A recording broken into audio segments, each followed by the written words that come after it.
Hello everyone, আসসালামু আলাইকুম। আজকে আমরা আলোচনা করব বাংলা সাহিত্যের অন্যতম একটি প্রবন্ধ বাংলা নবদিগতের লেখকের কথা। লিখেছেন কবি বঙ্কিমচন্দ্র চট্টোপাধ্যায়। প্রথমে আমরা জানব তার জীবন পরিচিতি সম্পর্কে। ১. জন্ম তারিখ 1838 সালে 26শে জুন জন্মগ্রহণ করেন কবি বঙ্কিমচন্দ্র চট্টোপাধ্যায়। ২. জন্মস্থান 24 পরগনা জেলা কোটালীপাড়া গ্রামে জন্মগ্রহণ করেন। ৩.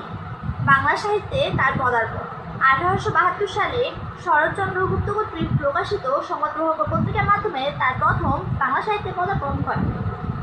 ৪. বাংলা সাহিত্য সম্পাদিত পত্রিকা বঙ্গদর্শন, যা 1872 সালে প্রকাশিত হয়। ৫. তার ছদ্মনাম ছিল কমলাকান্ত। ৬. সাহিত্যিক উপাধি, তার সাহিত্যিক উপাধি ছিল সাহিত্য সম্রাট। ৭. তার উপন্যাসের মধ্যে অন্যতম একটি উপন্যাস ছিল দুর্গেশ নন্দিনী, যা বাংলা সাহিত্যের একটি সাহিত্য উপন্যাস নামে পরিচিত। এছাড়া রয়েছে কপালকুণ্ডলা, আনন্দমঠ, সীতারাম, দেবী চৌধুরানী ইত্যাদি।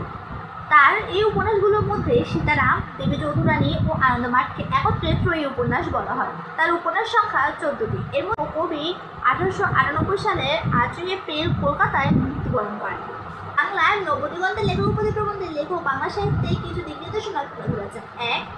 যশের জন্য লিখবেন না, লেখা ভালো করুন, লেখা ভালো হলে যশ এমনিতেই আসবে। 2. টাকার জন্য লিখবেন না, ইউরোপ আমেরিকা অনেক দেশে টাকার জন্য লিখে এবং টাকা পায়, কিন্তু আমাদের দেশে কোনো সেই দিক আসে না। 3. দেশের মঙ্গলের জন্য লিখবেন না, দেশের জন্য অমঙ্গল হয় এমন কিছু লিখবেন না। 4. সত্য ও ধর্মের জন্য লিখবেন। সত্য ও ধর্ম হচ্ছে সাহিত্যের অন্যতম উদ্দেশ্য। ধর্মরুদ্ধ, পরনিন্দা ও কারোর অমঙ্গল এবং স্বার্থসিদ্ধির জন্য লিখবেন না। 4. সত্য ও ধর্মের উদ্দেশ্যে লিখবেন। সত্য ও ধর্ম হল সাহিত্যের অন্যতম একটি উদ্দেশ্য। ধর্মবিরুদ্ধ, অসত্য, পরনিন্দা, পরচর্চা কিংবা স্বার্থ রক্ষার উদ্দেশ্যে লিখিবেন না। 5. যাহা লিখিবেন তাহা ছাপাবেন না, কিছুকাল ফেলে রাখবেন, ফলে সাহিত্যের দোষ ত্রুটি সংশোধিত করে সাহিত্যকে আরো সুন্দরভাবে পরিবেশন করা সম্ভব হবে। 6.